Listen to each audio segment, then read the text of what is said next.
बहुत समय पहले की बात है। किसी गांव में गीता अपने पति राजेश के साथ रहा करती थी। गीता और राजेश का विवाह 8 वर्ष पहले हुआ था। गीता और राजेश दोनों एक दूसरे को पहले से ही जानते थे। दोनों एक दूसरे से रोज मिला जुला करते थे, जिसके कारण दोनों के बीच प्यार बढ़ गया और दोनों ने विवाह करने का फैसला कर लिया। गीता और राजेश के विवाह को पूरे 10 वर्ष हो चुके थे और उनकी एक 8 साल की बेटी भी थी, जिसका नाम था कोयल। कोयल के आने से गीता और राजेश का जीवन और भी ज्यादा सुखी हो गया था और उन दोनों के रिश्ते को मजबूती मिल गई थी। तीनों लोग मिलकर हंसी खुशी से रहा करते थे। लेकिन एक दिन गीता की खुशियों को ग्रहण लग जाता है और एक दिन राजेश का ऑफिस से आते समय एक बड़ी कार से एक्सीडेंट हो जाता है और उसकी मौके पर ही मृत्यु हो जाती है। जब ये खबर गीता को पता चलती है तो वो बहुत रोती है, परंतु अब गीता की 8 वर्ष की बेटी ही थी जो उसके जीने का सहारा थी, इसलिए वो जैसे तैसे खुद को संभालती है और अपनी बेटी के साथ मिलकर अपने पति का अंतिम संस्कार कर देती है। गीता के पास एक घर के अलावा और कुछ भी नहीं था, इसलिए वो गांव में पूरे दिन भटकती है। तब जाकर उसे एक घर में झाड़ू पोछा करने का काम मिल जाता है। गीता की बेटी कोयल एक बहुत ही खूबसूरत और समझदार लड़की थी। गीता ने अपनी बेटी को बहुत ही नेक और अच्छे संस्कार से बड़ा किया था। ऐसे ही दिन बीत रहे थे। गीता सुबह उठकर अपने घर के काम किया करती थी और अपनी बेटी को तैयार करके स्कूल भेजती और उसके बाद अपने काम पर चली जाया करती थी। एक दिन गीता अपनी मालकिन से कहती है, मेम साहब, मेरी बेटी की पढ़ाई का खर्चा बढ़ रहा है और मुझे यहाँ काम करते करते काफी समय भी हो गया है। क्या आप मेरी कुछ तनख्वाह बढ़ा सकती हैं? क्या? ये क्या कह रही है तू? पागल तो नहीं हो गई है? मैं तुझे महीने के 8,000 रुपए देती हूँ, वो तुझे कम लगते हैं क्या? देख, तुझे काम करना है तो कर, वरना काम करने वालों की कोई कमी नहीं है यहाँ पर। मुझे माफ कर दीजिए मैम साहब, मैं तो बस अपनी परेशानी ही बता रही थी आपको। इतना कहकर गीता उदास मन से अपने कामों में लग जाती है। यहाँ स्कूल से छुट्टी होने पर कोयल घर वापस आती है। कोयल को अकेले रहना बहुत अच्छा लगता था और उसकी बहुत कम लड़कियाँ ही दोस्त थी। कोयल अपना ज्यादातर समय पढ़ाई लिखाई और जंगल में जानवरों के साथ समय बिताने में लगाया करती थी। कोयल को पढ़ने लिखने का बहुत शौक था, लेकिन गीता की ज्यादा कमाई न होने की वजह से वो कोयल को एक अच्छे स्कूल में नहीं पढ़ा सकती थी। शाम के समय जब गीता घर आती है, अरे मेरी प्यारी बेटी कोयल, तुम क्या कर रही हो? ये देखो, आज तुम्हारी माँ तुम्हारे लिए रसगुल्ले लेकर आई है। अरे वाह माँ, आप दुनिया की सबसे अच्छी माँ हैं। इसके बाद दोनों माँ बेटी मिलकर खाना खाकर सो जाती हैं। कोयल को कहानियाँ सुनना बहुत पसंद था। कोयल की माँ गीता कोयल को जादुई कहानियाँ सुनाया करती थी, जिन्हें सुनकर कोयल को बहुत अच्छा लगता था। कोयल अपनी माँ से कहानियों में सिर्फ जादुई चीजों के बारे में ही सुना करती थी, इसलिए वो भी मन ही मन अमीर होने का सपना देखती थी। अगली सुबह गीता जल्दी से उठकर कोयल के लिए गर्मा गर्म स्वादिष्ट भोजन बनाती है, क्योंकि आज संडे था और कोयल के स्कूल की छुट्टी होती है। इसलिए कोयल अपनी माँ के साथ काम पर जाने के लिए तैयार होती है। दोनों माँ बेटी काम पर चली जाती हैं। गीता हमेशा की तरह अपने कामों में लग जाती है। वहीं कोयल सेठानी के घर अच्छी अच्छी चीजों को देखकर बहुत खुश होती है। तभी अचानक से कोयल के हाथ से एक बेशकीमती गुलदस्ता नीचे गिर जाता है और वो टूट जाता है। कांच के टूटने की आवाज सुनकर मालकिन वहाँ पर आ जाती है।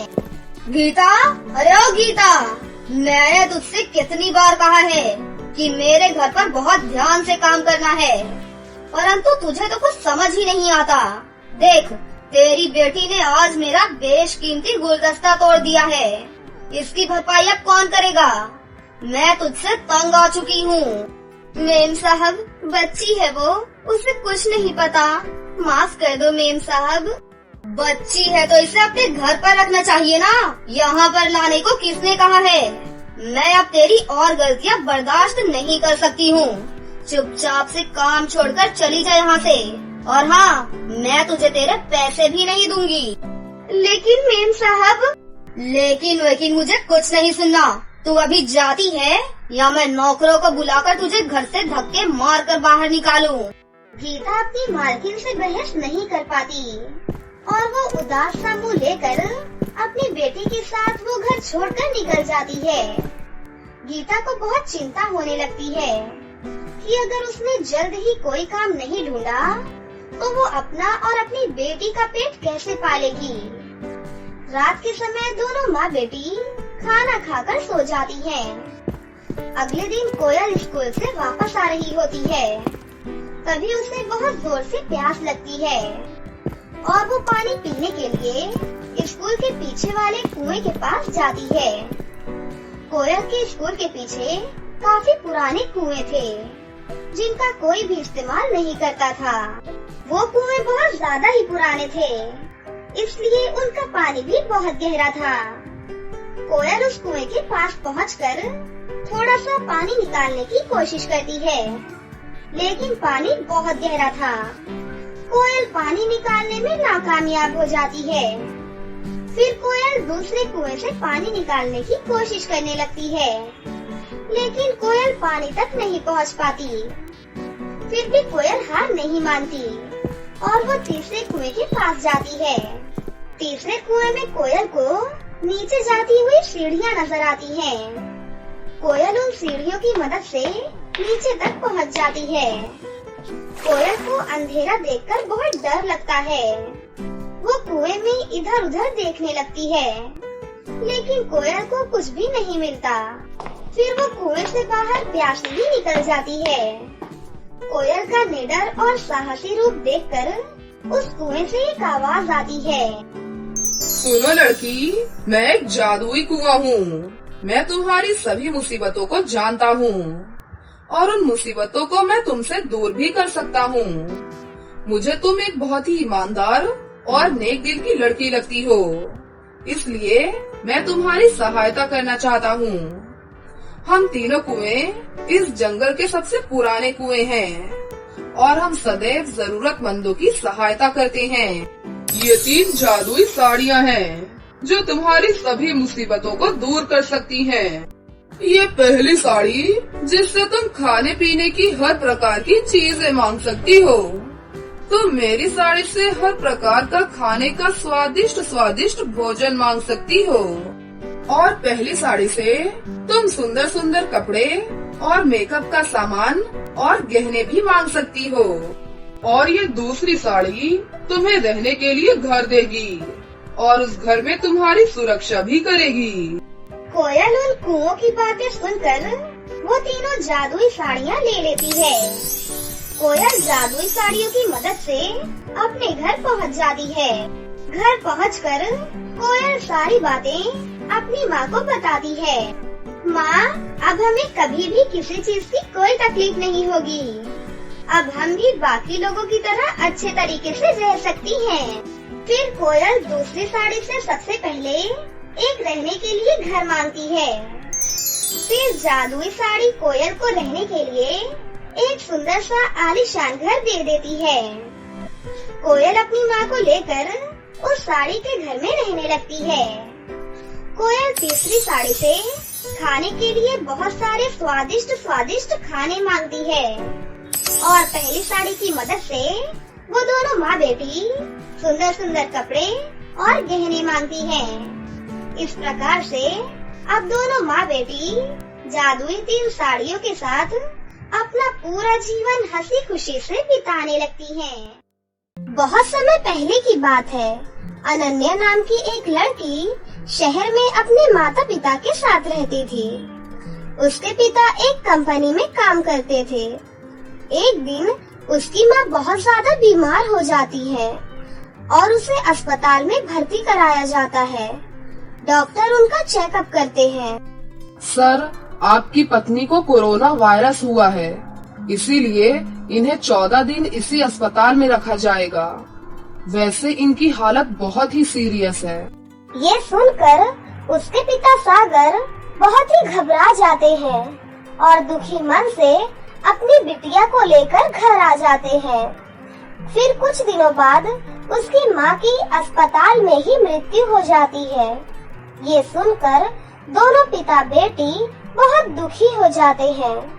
अब सागर घर का काम करता था और उसके बाद अपनी बिटिया को स्कूल भेजकर अपने ऑफिस जाता था और वापस आकर फिर से घर का सारा काम करता था। इसी तरह काफी दिन बीत जाते हैं। सागर भी इतना काम करने की वजह से थोड़ा बीमार रहने लगा था। एक दिन अनन्या की बुआ और फूफा उनसे मिलने आते हैं। अरे साले साहब, आपने ये क्या हाल बना रखा है? हाँ भैया, देखो तो जरा, भाभी के जाने के बाद अपनी कैसी हालत बना ली आपने। गुड़िया के ऊपर से माँ का साया तो जा चुका है, एक आप ही बचे हैं भैया। आपको कुछ हो गया तो गुड़िया बेचारी अकेली कैसे रहेगी? तो फिर तुम ही बताओ बहन, क्या करूँ मैं? गुड़िया को ऐसे अकेले भी नहीं छोड़ सकता और घर का काम करना भी बहुत जरूरी है और नौकरी पर जाना वो भी तो जरूरी है। अरे साले साहब, आप दूसरी शादी कर लीजिए, गुड़िया को एक माँ भी मिल जाएगी और आपको भी एक पत्नी मिल जाएगी। फिर आपके ऊपर इतना ज्यादा बोझ नहीं रहेगा। हाँ भैया, ये बिल्कुल सही बोल रहे हैं। आप जल्दी से दूसरी शादी कर लीजिए और हमारी नई भाभी लेकर आइए। उनकी बातें सुनकर सागर आस्था नाम की एक औरत से दूसरी शादी कर लेता है। आस्था की पहले से ही एक बेटी थी जिसका नाम माधुरी था। आस्था, तुम्हें तो पता है ना, मैंने तुमसे शादी सिर्फ अपनी बेटी के लिए ही की है। मैं चाहता हूँ कि तुम मेरी बेटी को एक सगी माँ की तरह प्यार करो। जी, आप बिल्कुल भी चिंता ना करें। मैं अनन्या को अपनी ही बेटी की तरह प्यार करूंगी। उसके बाद सागर आस्था और उसकी बेटी को अपने घर लेकर आता है। पिताजी, ये कौन है? बेटा, ये तुम्हारी माँ है। आज से तुम्हें अकेले रहने की कोई जरूरत नहीं है। ये तुम्हें बहुत प्यार करेंगी बेटा। ये सुनकर अनन्या बहुत खुश हो जाती है। कुछ दिन तो आस्था उससे बहुत प्यार करती थी, उसकी सारी इच्छाएं भी पूरी करती थी। लेकिन उसकी बेटी माधुरी बहुत ही जिद्दी लड़की थी और वो अनन्या से जलने लगी थी। माँ, आप हमेशा अपनी सौतेली बेटी को ही प्यार करती रहती हो। मेरे ऊपर से तो आपका ध्यान ही हट गया है। अरे बेटा, मैं ये सब कुछ तेरे लिए ही तो कर रही हूँ। कुछ दिन ये प्यार का झूठा नाटक करके मैं तेरे नए पापा का भरोसा जीत लूंगी। उसके बाद मैं इस लड़की को दूध से मक्खी की तरह निकाल दूंगी और घर की एक लौती राजकुमारी तू ही होगी। ये सुनकर दोनों माँ बेटी बहुत खुश हो जाती हैं और खुशी से नाचने लग जाती है। कुछ दिनों बाद आस्था अपना असली रूप दिखाना शुरू कर देती है। सुन कलमुही, क्या कर रही है तू यहाँ? माँ, मैं थोड़ी देर खेल रही हूँ। लेकिन आप मुझसे ऐसे क्यों बात कर रही हो? आप ठीक तो हो ना माँ? मैं बिल्कुल ठीक हूँ। ये खेलना वेलना छोड़ और चुपचाप अंदर जाकर घर का काम कर। काम? मुझे तो कुछ भी नहीं आता माँ। अगर काम करना नहीं आता तो सीख ले, नहीं तो तुझे आज से खाना नहीं मिलेगा। उसके बाद अनन्या घर के काम में लग जाती है। सारे दिन वो घर का काम करती है। लेकिन फिर भी आस्था उसे कुछ भी खाने नहीं देती। माँ, मैं आपकी शिकायत अपने पापा से करूँगी। उन्हें आपके बारे में सब कुछ बताऊंगी कि आप मुझसे कितना काम करवाती हो। देख लिया माँ, आपने इस चुड़ैल को कितना सर पर चढ़ा रखा है। कैसे सरेआम आपको धमकी दे रही है ये। आस्था अनन्या को एक जोरदार चांटा मारती है। कलमुही, तुझे जिससे शिकायत करनी है कर दे। मेरा कोई बाल भी बांका नहीं कर सकता, लेकिन तुझे तो मैं इस घर में अब 1 मिनट भी बर्दाश्त नहीं कर सकती। देखती हूँ मेरे हाथों से कौन बचाता है तुझे। निकल जा मेरे घर से। मैं आपके आगे हाथ जोड़ती हूँ माँ, मुझे माफ कर दो। मैं किसी को कुछ भी नहीं बताऊंगी। घर का सारा काम चुपचाप करूंगी माँ, लेकिन मुझे घर से मत निकालिए। हाँ तो ठीक है, सुबह से शाम तक घर का काम तू करेगी। और हाँ, कल से स्कूल जाने की भी कोई जरूरत नहीं है, समझी तू? अनन्या सुबह से शाम तक घर का काम करती थी, लेकिन फिर भी दोनों माँ बेटी उसे बहुत मारती थी और हमेशा उसे भला बुरा बोलती थी। एक दिन अनन्या का जन्मदिन था। उसने बहुत ही खूबसूरत ड्रेस पहनी थी। वो ड्रेस पहनकर अपनी सौतेली माँ और बहन के पास आती है। माँ, आज मेरा जन्मदिन है। हाँ तो मैं क्या करूँ? मुझे क्यों बता रही है? चली जाए यहाँ से चुपचाप और अंदर जाकर घर का काम कर। वाह माँ, इसने कितनी सुंदर ड्रेस पहनी हुई है। माँ, ये ड्रेस इससे लेकर मुझे दीजिए। ए लड़की, जल्दी से अपने फटे पुराने कपड़े पहन और ये ड्रेस मेरी बेटी को दे। तू इस ड्रेस में बिल्कुल सुंदर नहीं लग रही। नहीं माँ, ये ड्रेस मैं आपको बिल्कुल नहीं दूंगी। ये ड्रेस मेरी माँ की अंतिम निशानी है। देखो तो माँ कैसे जिद कर रही है। इसकी पिटाई करो और इससे छीन कर ये ड्रेस मुझे दो।